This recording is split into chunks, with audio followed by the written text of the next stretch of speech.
여러분 안녕하십니까? 조국 사태로 우리나라가 하반기 정말 엉망진창이 됐는데 오늘 아침도 조국과 관련된 한 사람의 얘기를 좀 해볼까 합니다. 그 사람은 누군가 하면요, 나경원 의원입니다. 한국당 원내대표 나경원. 이 나경원에 대한 그 대중들의 평가는 뭐 엇갈리기도 하는데 어쨌든 굉장히 인기 있는 스타 정치인이고 보수 진영에서는 뭐 정말 스타 중에 스타죠. 그리고 진보 진영, 좌파 진영에서는 뭐 안티도 많이 있더라고요. 그래서 그 안티 그 뭐 피부과 뭐 이런 걸로 안티도 많이 생긴 그런 정치인인데, 나경원 의원이 지금 굉장히 어려운 정치적인 리더십을 시험받고 있죠. 패스트 트랙 때문에 고발당한 의원들 지금 챙겨야 되고, 본인이 앞장서서 지금 조사도 받았죠. 그 다음에는 연동형 비례선거제 개편, 이거 정말 자기 정치 생명 걸고 막아야 되는 이런 어려운 환경에 있습니다. 그래서 뭐 대중들의 그 관심도 매우 높죠.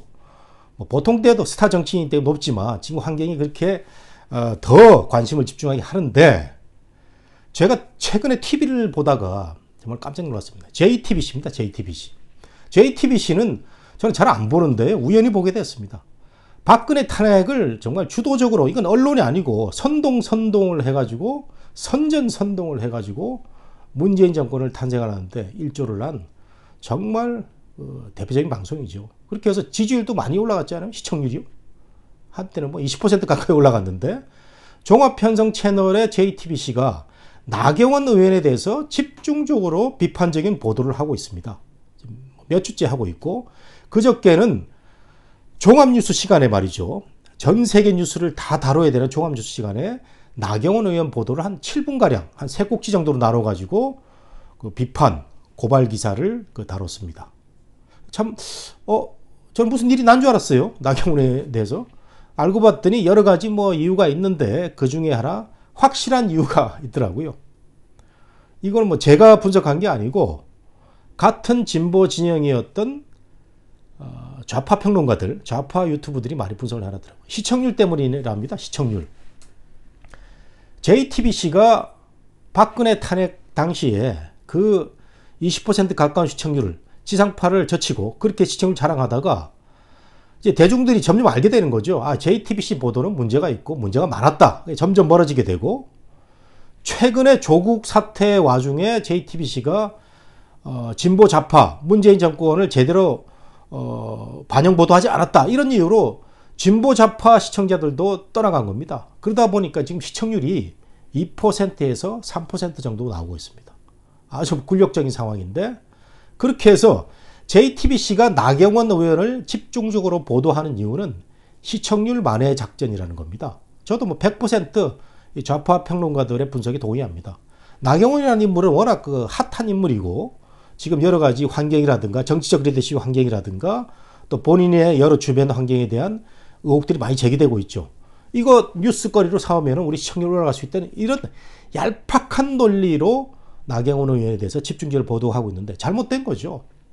아니, 전 세계 뉴스, 우리 그 지금 선거를 앞두고 국내 뉴스가 얼마나 많습니까? 또 조국 정경심 뉴스도 있고, 이런 거 다 놔두고 나경원 의원 때리게 나선 JTBC 문제가 많다고 생각할 수밖에 없습니다.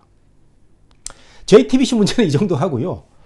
좌파 언론단체, 언론단체가 아닙니다. 좌파 진영 진보단체에서 나경원 의원을 지금 6차례 고발을 했습니다. 6차례. 무려 특정인에 대해서 6차례 고발한 경우도 매우 이색적인데, 9월 달부터 시작을 했더라고요. 9월 16일부터 1차 입시비리 성적비리.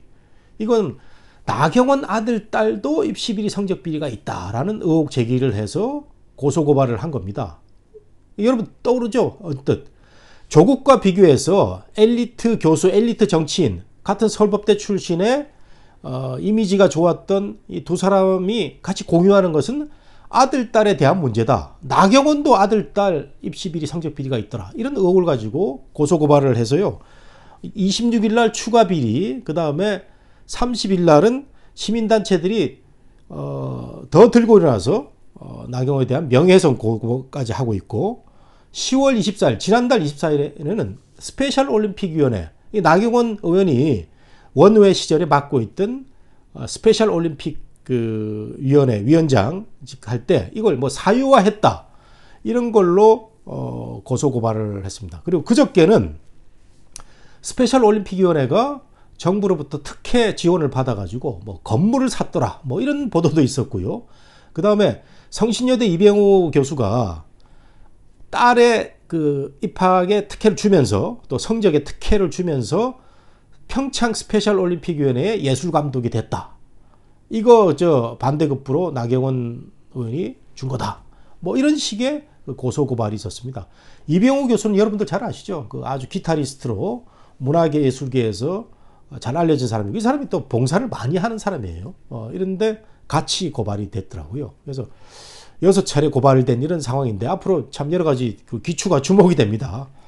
그러면 저는 이 나경원 의원을 고소 고발한 단체 사람들은 누굴까라고 제가 살펴봤습니다. 살펴봤더니 누군가 했더니 안진걸이라는 사람인데요. 안진걸 민생경제연구소장이라고 되어 있습니다. 그리고 다른 단체는 사법개혁국민연대. 저는 사법개혁국민연대가 뭐 기성에 있던 조직인지는 잘 모르겠어요. 개국본 같은 걸로 봅니다. 뭐 개싸임 국민운동본부 해가지고 조국 지지하던 사람들이 있죠. 그 사람들 급조해서 만든 그런 단체로 보는데 사법개혁국민운동본부, 그 다음에 재외법조인 뭐 협회인가요? 뭐 이런 단체들로 구성이 되어 있는데 주도하는 사람은 안진걸 민생경제연구소장입니다. 이 사람이 누군가 하면요, 참여연대의 핵심 그 간부였어요. 참여연대 팀장, 사무처장, 위원장을 하면서 참여연대의 핵심. 참여연대가 어떤 조직입니까? NGO의 색깔을 다 잃어버리고 문재인 정부 탄생시키는데 일조를 했고, 이번 조국 가족의 비리, 범죄 행위에 대해서도 그 김경일 위원장인가요? 그 사람 빼고는 입을 다문 단체가 참여연대입니다.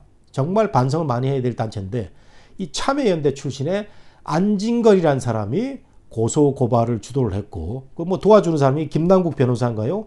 뭐 보도에도 많이 나오죠. 방송에도 문재인 정권을 적극 지지하는 그런 변호사. 이런 사람들이 고소 고발을 했더라고요. 왜 고발을 했을까라고 제가 이제 짐작하는 거죠. 뭐 그동안 원내에서는 국회에서는 뭐 박경미 의원이라든가 많은 사람들이 나경원 의원의 아들, 뭐 딸, 입시 비리 문제 등등에 대해서 많이 공격을 했는데 별거 아니니까 잠잠한 걸로 보였어요. 근데 이제 뒤늦게 또는 한 2달 사이에 이렇게 6차례나 고발한 것을 보면 뭔가 의도가 있습니다. 지금 조국 장관의 수사가 이제 방점을 찍고 곧 이제 재판으로 들어가게 됩니다. 조국 장관 부인의 어떤 유죄 판결은 문재인 정권의 치명타를 주게 되는 거죠. 이런 여러 상황을 고려해서 나경원 의원을 표적으로 삼은 겁니다. 아, 조국과 비슷한 이미지 또는 환경에 있던 나경원 의원도 입시 비리 뭐 이런 게 있다. 여러 가지 주변에 의혹이 많다. 스페셜 올림픽 할 때 뭐 이상한 뭐 직권 남용을 했다. 이런 걸로 지금 전설을 형성하고 있는 거죠. 그래서 제가 정리를 해봤습니다. 딱 3가지로 정리가 되는데요. 안진걸 등 참여연대 또 좌파 진보 진영의 이런 사람들은 그동안에 조국을 지지한 게 뭔가 합리화를 해야 될 거 아니에요. 조국 지지를 아직도 처리할 수 없다는 그런 명분을 갖고 있는 거예요. 조국은 억울하다. 아직도 조국은 억울하답니다. 조국 장관 가족도 이러저러한 그 아들, 딸 문제가 있었는데 나경원을 봤더니 나경원도 있더라. 아들 뭐 논문 저자도 돼 있고 서울대 실험실에 뭐 제대로 안 간 것 같은 그런 느낌도 있고, 딸 그 이병우 교수한테 특혜 받아가지고 대학 들어간 것 같기도 하고, 뭐 이런 등등의 아들, 딸, 그 다음에 조국 장관의 뭐 여러 가지 그 직권 남용 문제도 나경원 의원한테도 있더라. 공동선상에 올려놓고 조국은 억울하다라고 얘기하는 거죠. 그리고 검찰은 조국 장관 가족에 대해서만 편파 과잉 수사를 하고 있고, 나경원 의원 지금 우리가 고소고발을 지금 한 지가 2달이 넘어가는데 제대로 수사를 안 한다. 검찰 정신 차려라. 뭐 이런 식의 그 얘기를 하고 있는 거죠. 이게 이제 첫 번째 이유고요. 두 번째 이유는 조국 가족 지금 이제 재판을 앞두고 기소가 되고 있는데 이 검찰의 기소 과정에 대한 외곽 때리기, 재판부에 대한 외곽 때리기입니다. 압력이죠, 말하자면. 나경원을 이렇게 압박을 하면 나경원에도 뭐가 이게 나오고 있는데 조국하고 비슷하지 않느냐. 이런 그 과정이 기소 과정, 재판 과정에서도 반영이 된다. 이런 논리가 이 사람들한테 있는 겁니다. 그렇게 해서 나경원을 고소 고발하는 것은 검찰 그리고 재판부에 대한 외곽 때리기의 한 일환으로 볼 수가 있는 거죠. 이게 두 번째입니다. 이게 아주 고도의 이유고요. 세 번째가 이제 이 사람들의 정서적인 문제입니다. 우리가 지난 하반기 조국 사태를 겪으면서 온 국민들이 이건 아니다. 진보, 보수 이런 걸 떠나서 조국 장관이 저지른 여러 가지 범죄 행위는 정말 온 국민이 분노를 할 수밖에 없었다. 그렇게 해서 10월 3일 날 수십만 명이, 수백만 명이 몰려나간 거 아니겠습니까? 이렇게 해서 지금 검찰이 제대로 정리를 하고 있어요. 뭐 정치적인 균형을 한다고 그러면서 뭐 잔머리도 많이 굴리지만 어쨌든 검찰이 기소를 잘 착실하게 하고 있는데 이 와중에 이 사람들이 느끼는 어떤 정신적인 상실감, 이게 대단한 거죠. 아, 우리가 뭐 제대로 판단을 못한 걸까? 또는 허탈감. 아, 우리가 조국을 믿었는데, 대통령을 믿었는데 왜 이렇게 됐지? 이런 허탈감이 있는 거예요.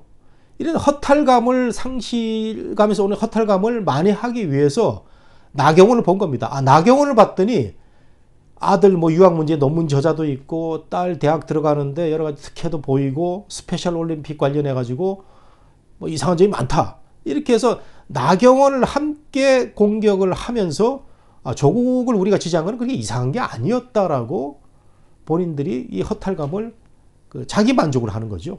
이런 어처구니 없는 세 가지 이유로 지금 나경원 의원을 공격을 하고 있습니다. 근데 제가 사실은 나경원 의원을 조금 개인적으로 좀 압니다. 아는데 뭐 최근에 뭐 워낙 바쁘기 때문에 만날 수는 없지만 그 스페셜 올림픽 위원 때도 제가 한 몇 번 봤고 봉사도 제가 한 2번 갔었어요. 뭐 원에 어려운 시절에 봉사를 갔더니 그 딸도 같이 와서 봉사를 하고 있고 이런 그 짠한 모습을 제가 많이 봤습니다. 저도 그 여름에 뭐 캠프 한다고 그래가지고 땀을 뻘뻘 흘리면서 온 그 기억이 나는데 나경원이라는 사람은 조국과 같은 그런 그 같은 선상에서 범죄를 저지를 그런 인물은 아니다. 저는 이렇게 보고 있거든요. 그리고 지금 아들 문제도 나오고 있지 않아요? 제대로 저 인터넷 해가지고 논문 저자 돼가지고 갔다. 아무런 뭐 이건 뭐 익스큐즈 된 거고. 딸 문제도 이병호 교수 얘기 들어보면은 뭐 제대로 심사해가지고 왔고 성신여대 성적 조작 문제도 성신여대가 한 달 전에 뭐 제대로 밝히겠다 했는데 지금까지 별 얘기 없습니다.